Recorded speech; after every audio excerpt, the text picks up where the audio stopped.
nagapangabuhi kita o nagapuyo kita sining very challenging time sa sining nga panahon. Hapang ang Biblia, ang balang kasulatan, may ara nga mga instruction kag mga pamagi nga kung aton lamang sundon, aton ini mahagan-hagan samtang kita nagapaabot sa kadua nga pagbalik sa aton Ginoong Hesukristo.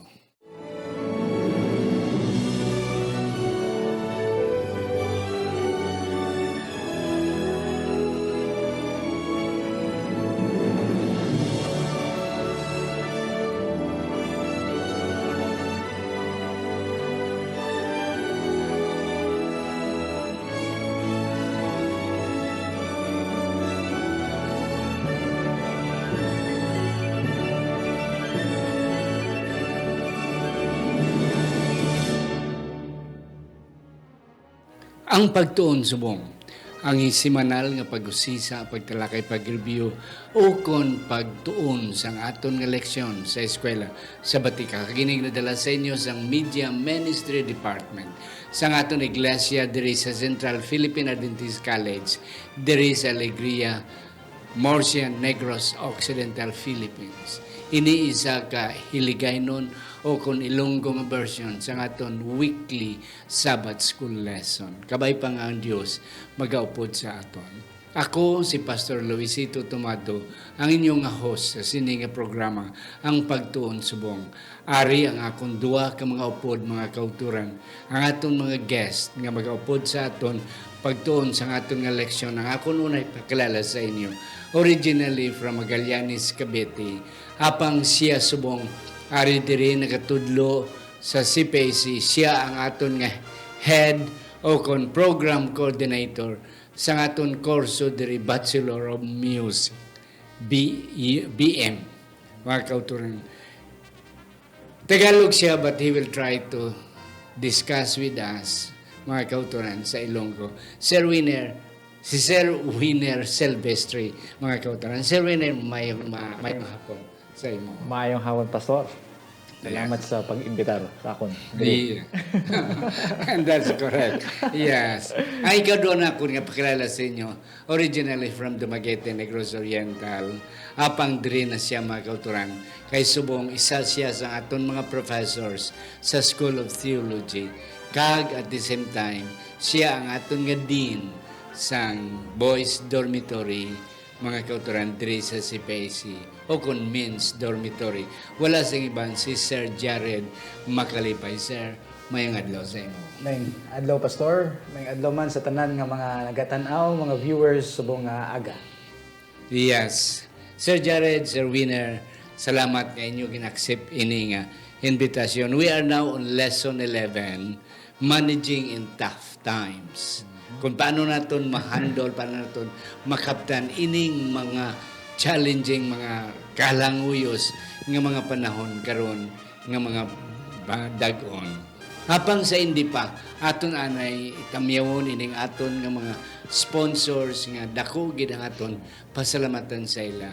Dr. and Doktora Erwin and Rhoda Hardinico, Jet and Susan Caro, Mark and Meryl Mendoza, Johan and Myla Susana, John Luciano and Goldie Juligi Jr., Iboy and Jessica Malabanan, Marlene, Jamie and Annie Trinio, kagang mga magulutod nga Ma'am Jenna Federo Ilumer, kag si Sir Alex Federo. Akon man ginapasalamatan si Sir Ido Yurim Bandes, kag si Ma'am Femidon Hinugaling Chico. Ang Diyos magapakamayo sa inyong matanan.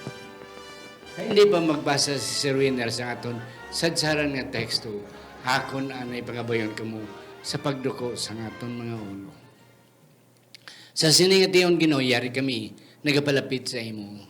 Ginatugyan namon ini nga pagtuon subong kabay pa nga ang pinakamanamigid nga mga punto matandog karon kag amon madakpan Ginoo agud nga mangin handa kami sa paghabot sa adlaw nga inugpahuway. Kag mangin mahimo ni nga mag-influence, magabulig sa amon sa pagatubang sa mga challenging nga mga panagon sa siningation. Sa ngalan ni Ginoong Hesus, ngamon manunubos. Amen. Amen. Amen. Amen. Sir Winner, ang atong sa nga teksto. Salmo, Kapitulo 50, versikulo 14 hanggang 15. Ito po ang sabi ng Biblia. Idulot sa Dios ang halad sang pagdayaw, kag bayari ang imo nga mga saad sa labing mataas.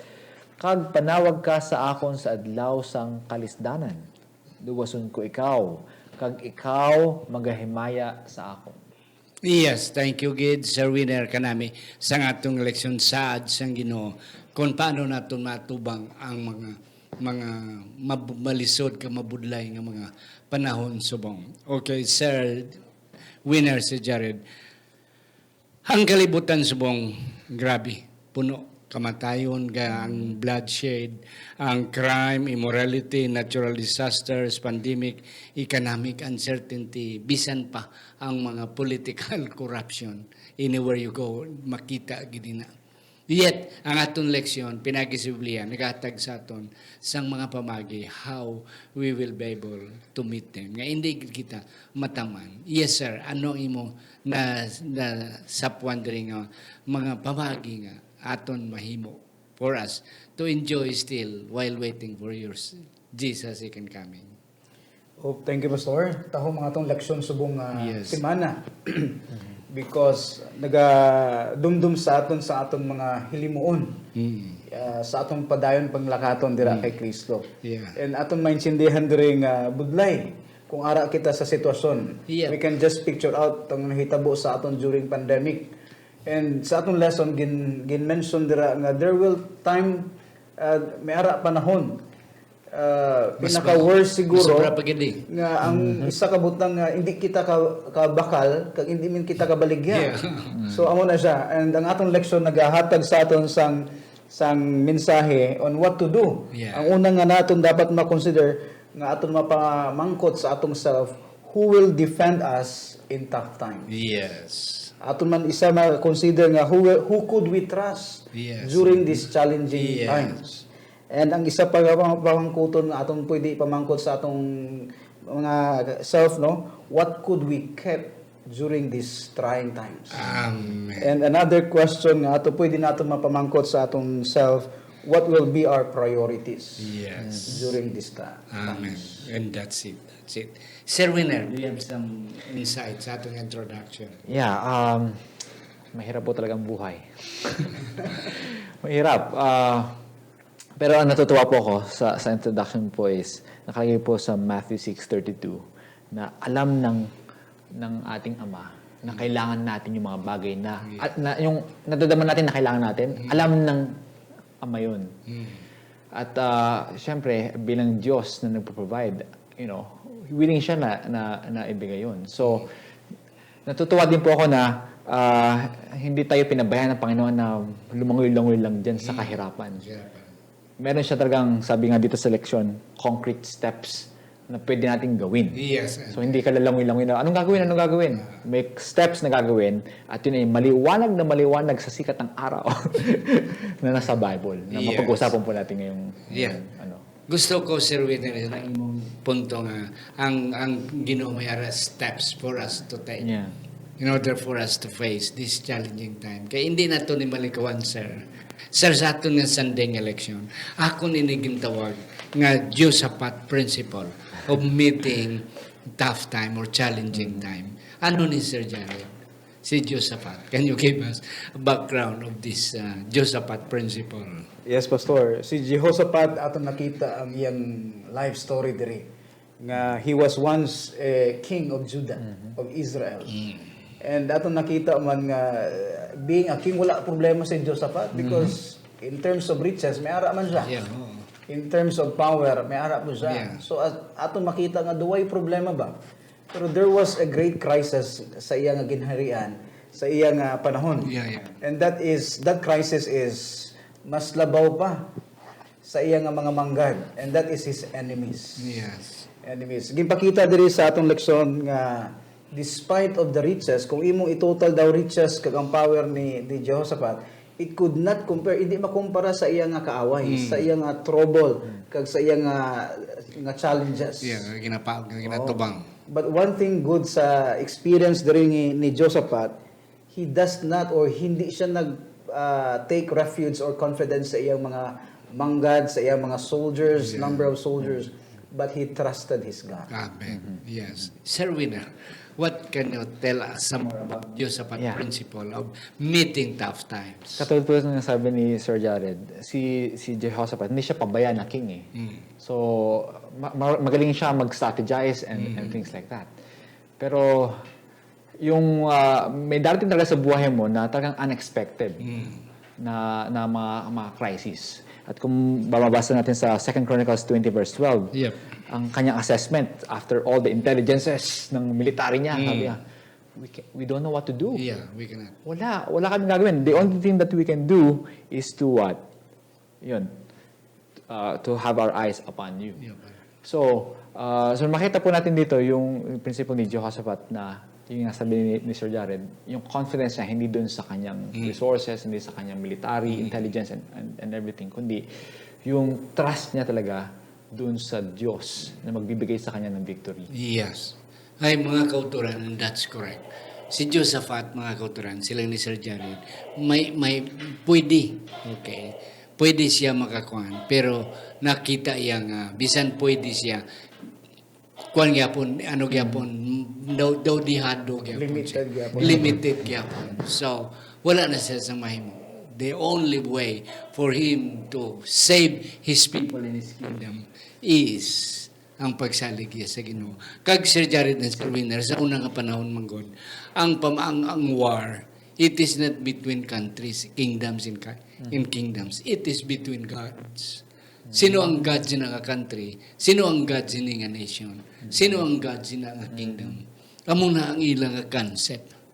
So, Jehoshaphat, kay balo siya ang God niya matuod. Kaya di siling niya, ang amon lang buhaton is to tell everyone that you are our God. Ang Ginoo niya, ako mag-fight para sa inyo. It's not you. The only thing that you will do is just put everything into my hands. Yes, Jan, may kadugang ka. Akong pastor, no, kasi atong makita dire nga ginpakita gid sa experience ni Jehoshaphat nga in tough times sa atong personal nga experience, who can defend us? It is only God. Yes. Yes, sir. Ang natutuwa ko dito, Pastor, paano nila na portray ba na they are really trusting God? Singing. Yeah. Yeah, correct. Pumunta sila. So, sa halip na ilagay nila yung pinaka-best soldier nila doon. In front line. Ang frontliner nila, mga singers. Yeah. Harps. So, playing harps. Di ba? That's the best way to show, mapapakita sa ano na, we really trust God, Yes. na ang Diyos talaga ang magano. So, they are already rejoicing. Nagdiriwang na sila na the Lord talaga will give them victory. And then they claim the They victory. claim na. Yung, Okay. Yeah. Sir Winner, you cannot sing if you don't have the Takot ka. confidence. Takot ka. And that's correct. Mga kapatid, mga kauturan, si Sir Winner, siya ang aton program coordinator, siya ang head sa aton music department. Gani, that's it. Mga kauturan, amo man sa aton kabuhi. Sa aton mga challenging times, sa aton mga kabudlayan, let us just sing and trust in God and trust in God's power. Sir Winner, kayo naman sa Monday, ano ang kay King David ri? Yes, trust God and not your own resources. ito naman po yung malungkot na bahagi. So, may contrast ito Yep. kay Jehoshaphat saka kay King King David. David. So, kay King David, ang nangyayari kay King David, sa halip na mag-trust siya sa Diyos, nag-trust siya doon sa resources na meron siya. Pero dahil nagtiwala siya doon sa kanyang kakayanan, sa kanyang kalakasan, alam natin ang nangyari. Talagang bumagsak yung kanyang mga plano. So, napakita po dito yung contrast na kapag ang tiwala mo ay wala sa Diyos, kundi nasa iyong kakayanan lamang, ang talaga magiging resulta is Amen. failure. Katulad Failure, ng nangyari kay King David. Kahit na meron na siyang story like si Jonathan. Yes. Nakita niya na kahit maunti yung kanyang mga kasama, nanalo pa rin kasi ang Diyos talaga ang naging dahilan. Pero nagtiwala sa sarili niya. Yes. Contrast talaga doon sa nangyari kay Yeah, kay Jehoshaphat. Jehoshaphat. Yeah.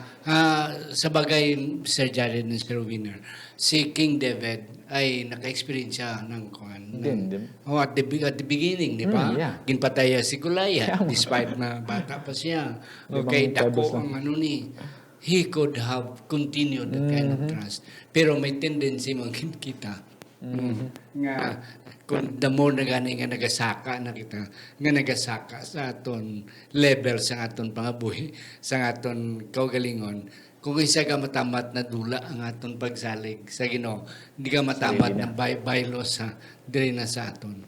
Pero what is good with nga sir nga ang pag-isip lang sa ano ang buot silingon sini kay sugo ya si ano ni isang iya nga si Joab ang iya nga general na Joab hisipa ang mga tao. What is wrong with that count? Yes, Pastor. Would lie. Once we start, some problema kung mag-start na ta, sige count bala sa aton nga mga resources, sa aton nga mga achievements. There's always a tendency ba nga mo instead of praising God, giving recognition sa Ginoo, Yes. we tend to look at sa atong self. Yeah, so, And that is part nga aton makuha sa lesson ni David na although his experiences would tell his trust sa Ginoo, but somehow in the process of preparation, nakalimtan ni David ang iyang ultimate trust sa Ginoo. That's why sa ating lesson, preparation is still one criteria, one steps in preparing challenging times, yes. tough times. Yeah, before ako niya tag sir, thank you good sir. Mga kauturan, inabalang panahon nga sige ka ni isip. Damo na kwarta ta kay isip na tabaw na ko na ba. Oh, gamatamat man ang atong na pagwa sa Ginoo. We tend to trust ourselves. Damo na ko, amo na ko ni may PhD na ko. I am somebody already na tiga mata matubuhin ang atong trust sa Ginoo. But what was good with David Sir Winner? Yeah. Despite nga mo na natabo siya, there was a shift. Oh, ano ang natabo siya, Sir Winner? Ano nangyari sa kanya? Yeah.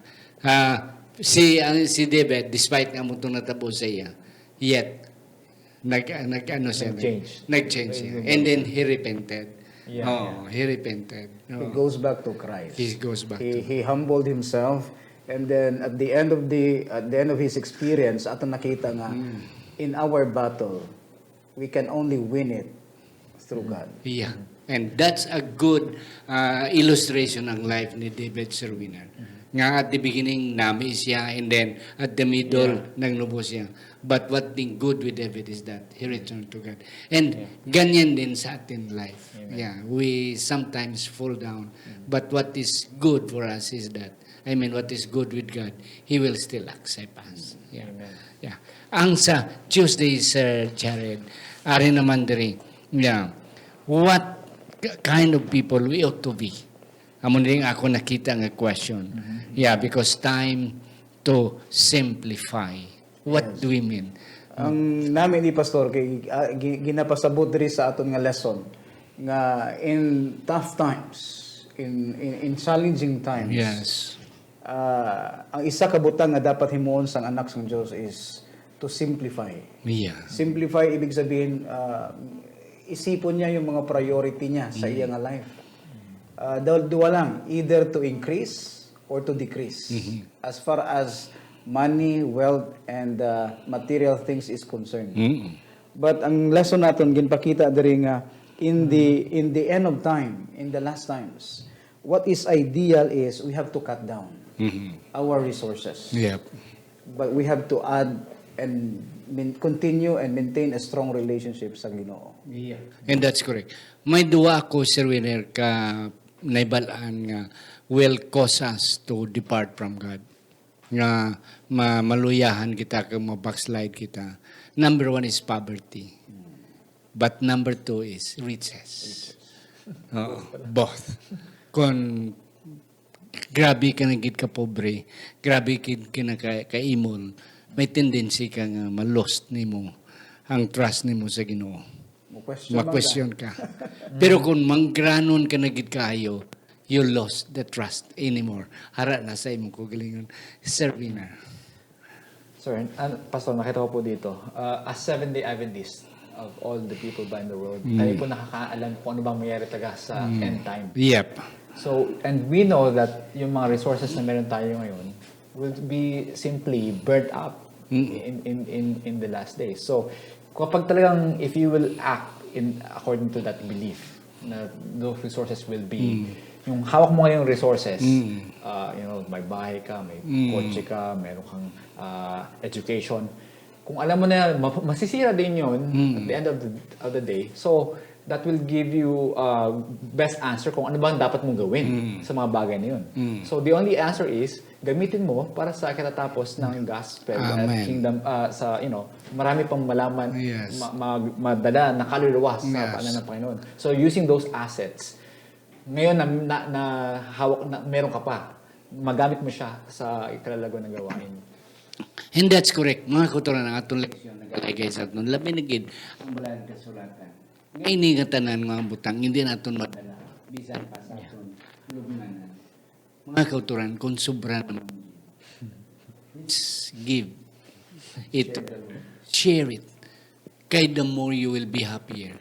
Kaya ang tao mga kauturan, wala Sir Jared, Sir Winner, wala sang kabulusgan.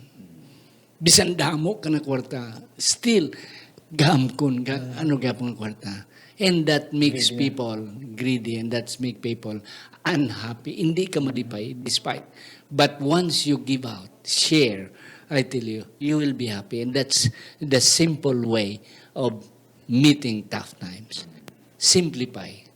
Kung sobra naman gid, kung enough na, bisan pa ka hindi sobra, just simply give, share it, and you will be more happier. Priorities, Sir Winner, sa atong Wednesday. Ano ang sinasabi dito? So, ang sinasabi po dito is, meron pa nabanggit dito na serving mammon. Yeah, you cannot serve two masters. So, basically, hindi po sinasabi ng Bible na walang suggestion kung paano mo i-serve ang both. You have to choose which one. So, and dapat ibigay mo talaga yung all. Hindi yung some or ano. So, sabihin, when you choose to serve, ang connotation nun dapat is lahat. Ibibigay mo. So, sabihin, when you choose, nag-a-align yung mga priorities. Kasama doon yung resources. Yes. Paano mag-manage ng mga resources. So I think yun po yung unang dapat natin sagutin. Ano nga ba talaga yung ating paglalaanan ng ating priority? Diyos o yung pera? Yeah. Last week, I think weeks ago, we discussed about the rich young ruler and then Zacchaeus. So gusto gin ng rich young ruler nga maka-inherit ng eternal life. Pero silang ni Jesus, have you kept the commandments? Yes, I have kept the commandments. And then Jesus simplify that once you keep the commandment, you keep the command with all your hearts and with all your soul. Siling sang I have done that. Mayroon pang kulang isa. Yeah, sell it. Yeah. Yes, Sir Jared. It's not wrong to be rich. Yes. But how we will be able to manage our richness so that at least we can still set our time sa atong priority, our minds, atong priorities. Yes, Pastor. And that will also give us, maghatag sa aton sang enlightenment nga sa atong mga priorities, it could be nga magiging victim din kita sa atong mga priorities.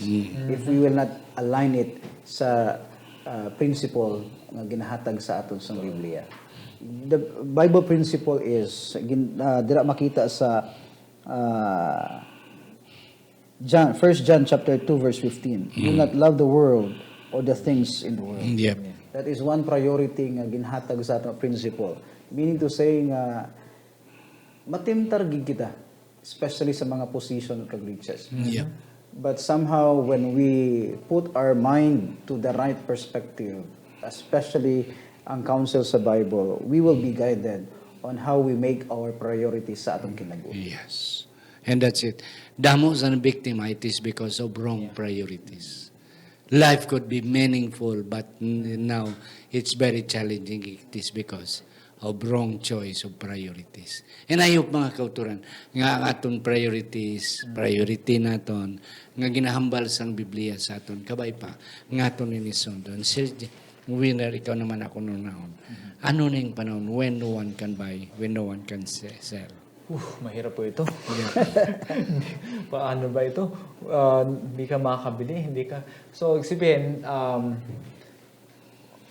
talagang dito matetest talaga kung nasan talaga yung tiwala mo. Yes. Kasi kasi yung pera ginagamit yan as sa society ba? Na kapag hindi ka na makabili, hindi ka na makabenta, paano ka ang tawag dito? Survival yan. Yeah, makaka-survive sa society. So, itong leksyon po ito, yung lessons po dito, reminds me na since darating talaga yung time na yan, that's what's predicted. And Yeah. mangyayari Maabot talaga ka na yan. yan. Mangyayari talaga yan. So, sabihin, ngayon pa lang, i-live mo na ang tiwala mo wala sa pera, Yes. kundi sa Diyos. Kasi kung ngayon pa lang, talagang nandun na sa pera yung tiwala mo, pagdating talaga ng panahon na yun, wala ka talagang magagawa. So, sabihin, ngayon pa lang, tanong, kaya mo bang i-give up yan? Yes. Kaya mo bang i-give up yung position mo? Kaya mo bang i-give up yung kotse mo? Kaya mo Amen. i-give up mo yun? Yes. Kung hindi mo kaya, sabihin, talo ka na doon dito sa quiz. Sa final exam, wala na. Yeah. And that's correct. That's correct mga kautar. Kanami gitsang explicar ni Sir Winner. Nga, sa karon niya, testingan kita because maabot gina ka panahon, Sir Jared. That's why, live now as what we want to live in the future when that time comes. Sir Jared. Tuod na pastor na ang atong kinabuhi subong, it must be I think Ellen White mentioned na we should live also a life as if we are in heaven. Yeah. Amo na we should live experience atong kinabuhi a little heaven and earth diri sa kalibutan. And gin-mention dira no one can buy or sell. Gin-relate na siya dito sa tithing. Amo na ginhambal ni Sir Yeah. sa possession. Because not unless we exercise trust and confidence in tithing, in giving back what is due to God, then we will fail. Yung gihambal ni Sir Winner nga test and then in the final exam.